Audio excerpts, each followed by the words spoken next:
పెహల్గాం దాడి తర్వాత మనం పాకిస్తాన్లో ఉన్న 9 టెర్రరిస్ట్ క్యాంపుల మీద దాడి చేసి దాదాపు 100 మంది టెర్రరిస్టులను నాశనం చేశాం.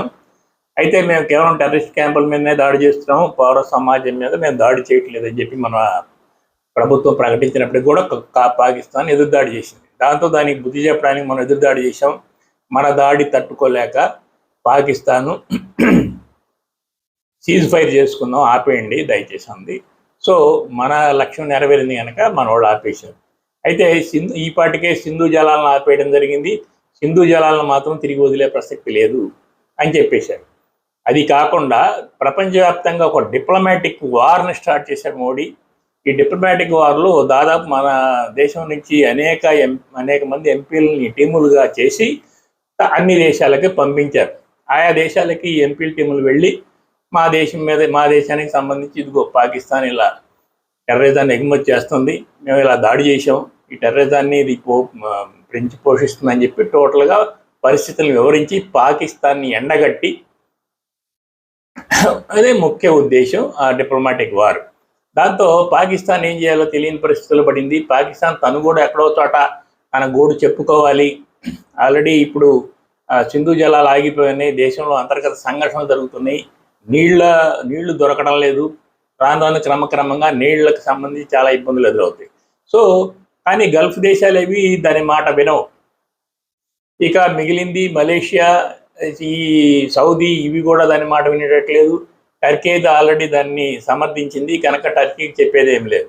ఇక మిగిలింది ఇరాన్ దేశానికి ఆసిమ్ మునీరు, షాబాజ్ షరీఫ్ ఇద్దరు కలిసి వెళ్ళారు. యాక్చువల్గా ఇద్దరు ఒకేసారి ఒక దేశానికి కలిసి వెళ్ళరు, ఇద్దరు కలిసి వెళ్ళారు. కలిసి వెళ్ళి అక్కడ అధ్యక్షుడిని కలిసి ఇది పరిస్థితి, మాకు కాశ్మీర్కి సంబంధించిన అంశం మీద భారత్తో చాలా ఇబ్బందులు ఉన్నాయి, భారత్ మమ్మల్ని బదనాం చేస్తుంది, మమ్మల్ని ఘర్షణ పడుతుంది, మమ్మల్ని ఇబ్బంది పెడుతుందని చెప్పి అన్నీ కూడా వివరించినప్పటికీ కూడా అవన్నీ సావధానంగా విన్న అధ్యక్షుడు మీరు కాశ్మీర్కి సంబంధించి ఆయన ఏం స్పందించాల.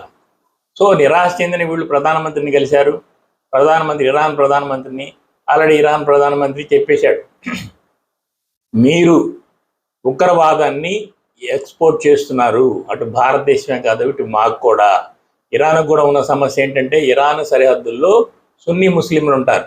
ఇరాన్కి పాకిస్తాన్ ఉన్న సరిహద్దుల్లో ఆ సున్నీ ముస్లింలు మొత్తం ఇరాన్లో షియా ముస్లింలదే పెద్ద ఆధిపత్యం. ఈ సున్నీ ముస్లింలు షియా ముస్లింల ఆధిపత్యం మీద పోరాటం చేస్తున్నారు. ఆ పోరాటానికి మద్దతుగా వాళ్ళకు ఒక ఉగ్రవాద సంస్థ తయారైంది, జైషే ఆదిల్ దాని పేరు. దానికి సంబంధించి పాకిస్తాన్లో స్థావరాలు ఉన్నాయి. పాకిస్తాన్లో శిక్షణ ఇచ్చి ఆ తీవ్రవాదుల్ని ఇరాన్లో పంపించడం జరుగుతుంది. ఇటు భారతదేశంలో లష్కర్ ఏ తోయిబా, హిజ్బుల్ ముజాహిద్ను ఇలాంటివన్నీ కూడా అక్కడే శిక్షణ ఇచ్చి భారతదేశానికి పంపిస్తున్నారు కనుక ఆ జైషే ఆదిల్కి కూడా అక్కడ శిక్షణ ఇచ్చి ఇరాన్కు పంపిస్తున్నారు. సో మీ దేశం నుంచి మా దేశానికి ఉగ్రవాదం ఎక్స్పోర్ట్ అవుతుంది కనుక మేము సరిహద్దుల్లో 300 కిలోమీటర్ల మేర 4 మీటర్ల ఎత్తులో ఒక గోడను నిర్మిస్తున్నాం. ఇక నుంచి మీరు ఉగ్రవాదాన్ని కనుక ఎక్స్పోర్ట్ చేశామంటే మేము మీ దేశంలోకి వచ్చి దాడి చేస్తాం అని చెప్పారు. అదే కాకుండా ఆల్రెడీ ఈ పాటికే వాళ్ళ దేశంలోకి వచ్చి కొన్ని స్థావరాల మీద బాంబులు వేసిన సందర్భం కూడా ఉంది ఇరాన్ది.